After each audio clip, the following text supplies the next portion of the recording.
Hi, this is Gary D. Tonencourt from MoreThanASnapshot.com. Welcome to this week's critiques. We have some great images to look at this week, and we'll start off with this nice bird shot. Possibly it looks like a snowy egret or something like that. So let's take a look at this. I'm going to zoom in first to check for sharpness, and the bird is nice and sharp. So with a flying bird, you did a great job to get them in focus. That's a challenge in itself. Um, it's hard to see if this is totally in focus from wing to wing. You might have needed a little more depth of field. Try maybe a little bit smaller f-stop. And the reason it's hard to see is because this section of wing is a little bit overexposed. So of course white feathers are something that's very tough because they can overexpose very easily. Overall, the exposure is very good. You just got to watch out sometimes the bright edge will be a little bit overexposed. Um, Other than that, nice image. The only other problem I have with it is the crop that you chose. Sort of crops the bird in here real tight. Since the bird is flying this way, it would have been nice to see more of a rectangle with more space out in this direction. Give the bird some room to fly through the picture. But overall, good job, and welcome to the class. Okay, here we have a really nice sunset. The sky looks great, and we have the foreground interest, the water, the exposure, and the sharpness, all looking really good. All right. But I'm going to complain about one thing. We've got a severely crooked horizon. So we need to fix that. Also, the horizon is pretty close to dead center in the middle of the frame. So this image needs some cropping. So let's hack at it here. So I'm going to take off the restriction so that I can just go for a crop that feels right.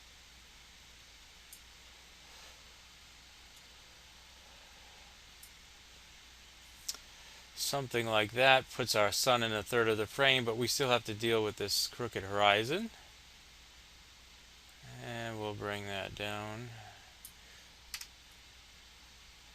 There we go, straight horizon, and now we have a little bit less sky. I think we could probably even do with less sky than that. We want to have that in the upper third of the frame. Depends if you want this cloud in here or not. I think that now the horizon line is a little closer to the upper third. We still have the interesting part of the sky, and we still have our foreground interest. So I think that's how that shot should be cropped. Here we have a new student in our class that was completing the self-portrait. Of course, everybody hates the dreaded self-portrait, but you did a very good job here. The sharpness is looking really good, and the exposure is good. And I like, turning it into black and white probably was a good idea because it took away any distracting colors that could have come up in the background. So I think that was good.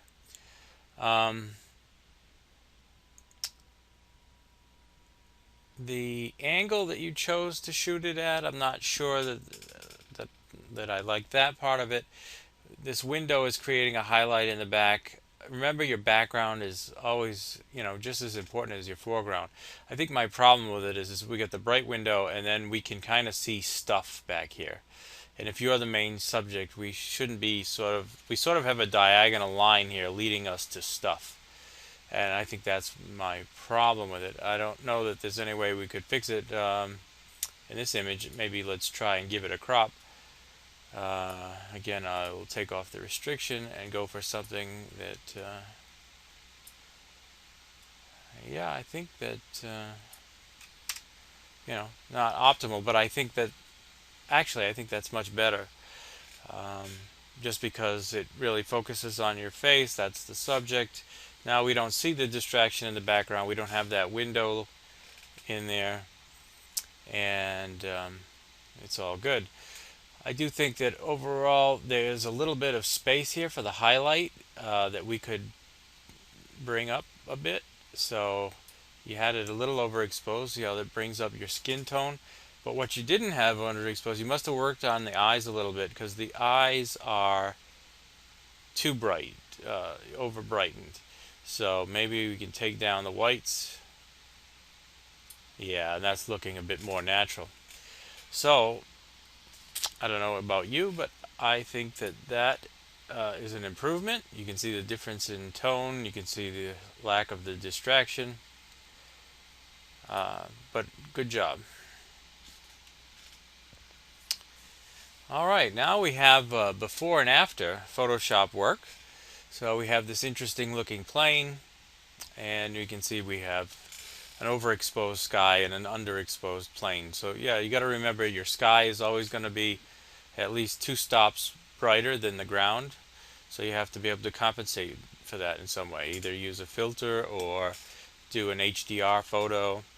And it looks like in this case the person did an HDR photo, and this is what we got. So I think it's definitely an improvement. We do see the plane is brighter and the sky is toned down. But I think that this part of the sky is still overexposed. So you probably needed more shots in your string, your original string of photos to create your HDR, because you didn't quite reach the dynamic range on the highlight end. And I think maybe even the plane could be possibly even a little bit brighter. So let's give this a little try here.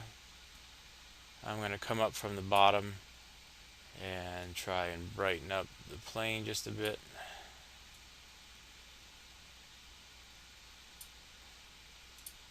And then I'll do another gradient coming down from the top.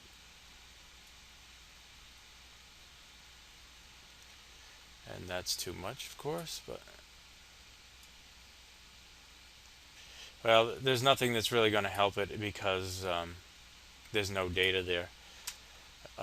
It's overexposed and we're not getting it back. We do have good clouds here. It's this underlying area here. Overall, you're going in the right direction. Keep going. All right. Some more before and afters. We have some nice Grand Canyon shots. This is the before image, and it looks great.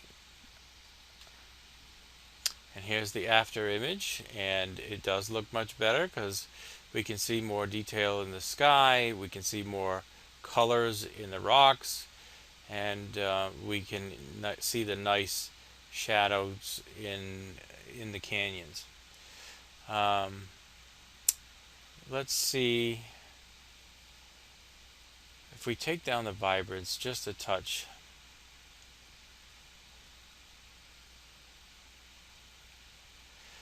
The thing about color is it's quite addictive, and it's good to pump up the colors. It often makes an image look good, but you can go colorblind real easy and overdo the colors. And I think in some of these it was a little bit strong. So you take a look in the greens here and here, here and here. This image was not bad, but I took it down just a little bit in the midtones. Here we have another one. All right, very nice. Again, I like what you did. I would do the same thing. Maybe just take it down a touch.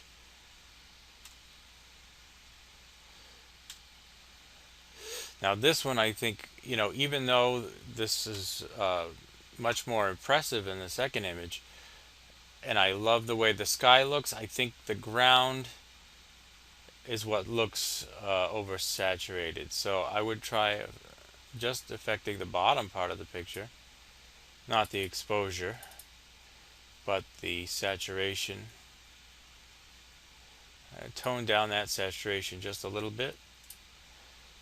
And now take a look at it.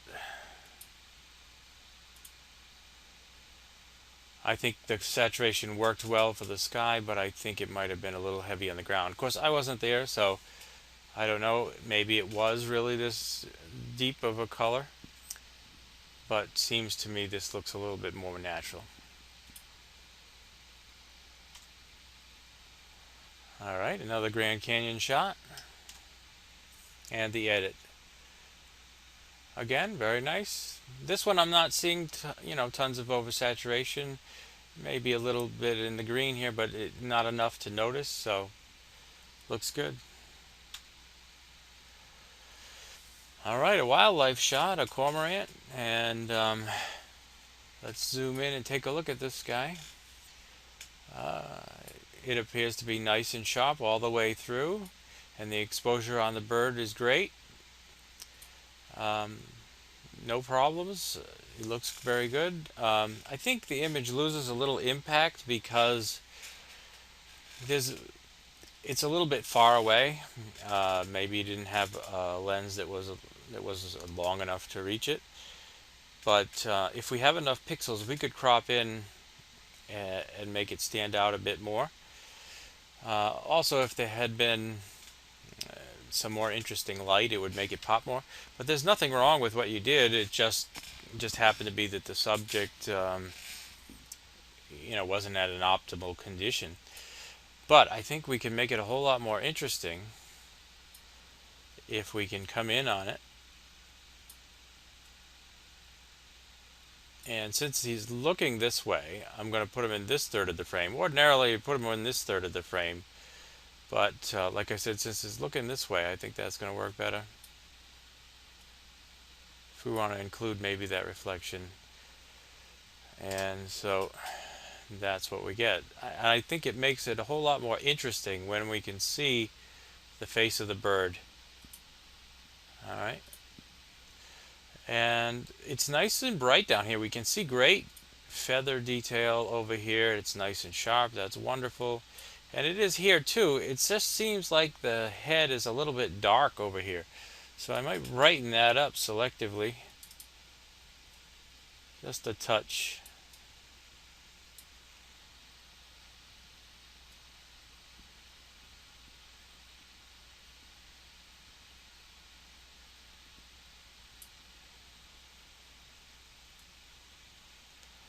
So we'll overdo it and then we'll come back to see where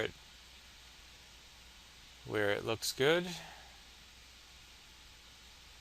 And we only want to brighten it up a little. We just want to give a little highlight to that section. Especially around the eye area, it will draw our attention a bit more. See, it really draws our attention a bit more to that section than it does here in that section. Nice shot. Alright, a nice macro shot, bee on a flower. What I like about it is you found a really interesting flower. This is really cool how it has these layers of color here, different textures of this section of the inside of the flower and this section, and then to the bee. And the flower looks good itself. The background, which is very important in a macro shot, is nice and clean. We don't have any distraction. And the exposure is good. We have white petals on the flower and it's not overexposed. And it's bright enough. We don't have to add any brightness. So that's all good. I think my one concern would be that while the front face of the flowers is in focus, that's good. And the legs of the bees in focus, but we start to lose it back here on the bee's body, especially around the eye, which is kind of an important area.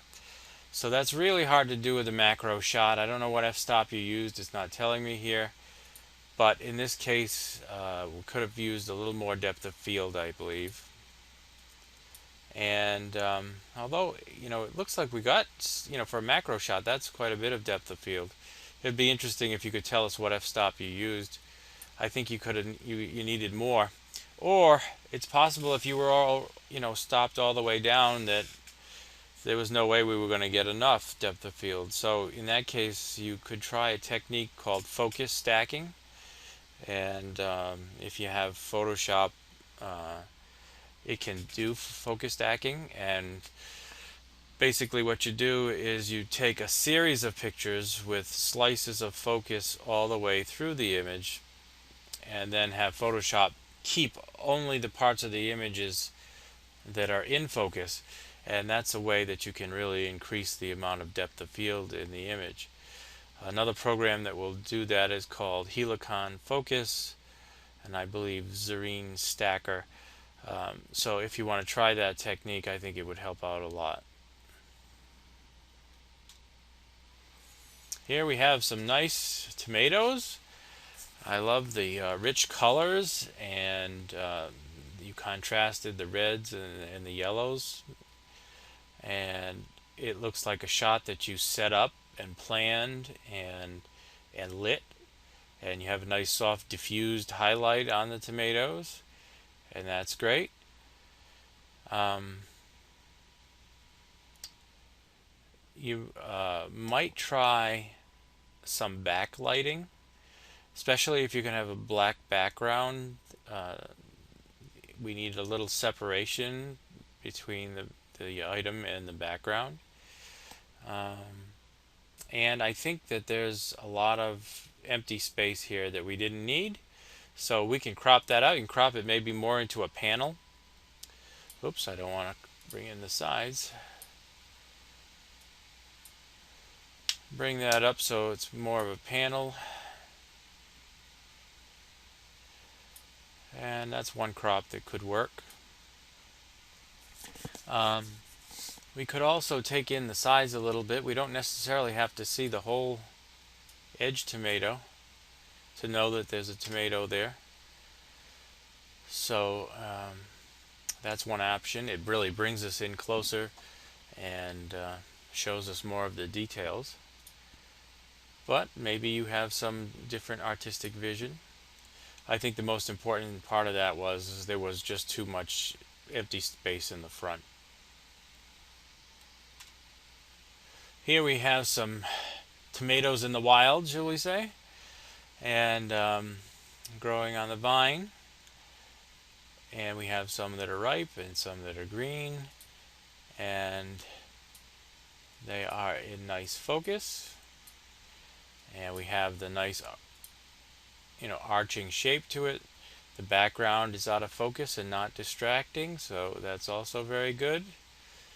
I might add a little bit of blacks. I like a little contrast. Maybe give a little bit of kick to the midtones. And a little contrast there. I think that makes the tomatoes pop a little bit more.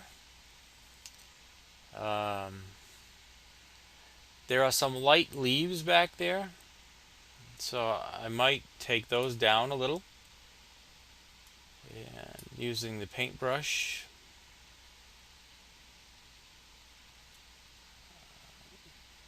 I'm just painting in that background area.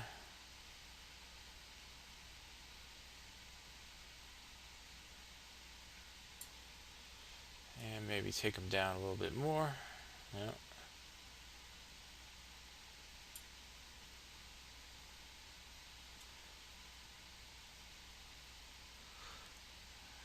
So you'd have to take your time and do that. Right now I'm not really getting the edge very well.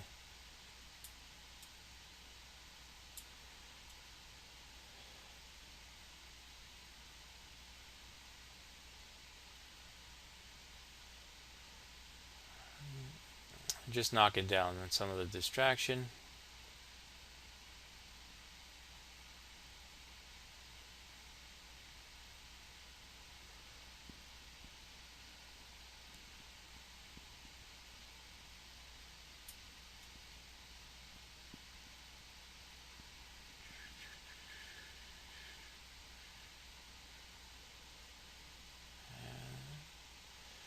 And there we go. Let's see the before and after. You can see in this picture that the light tones of the leaves back here really start to take away our eyes from the subject.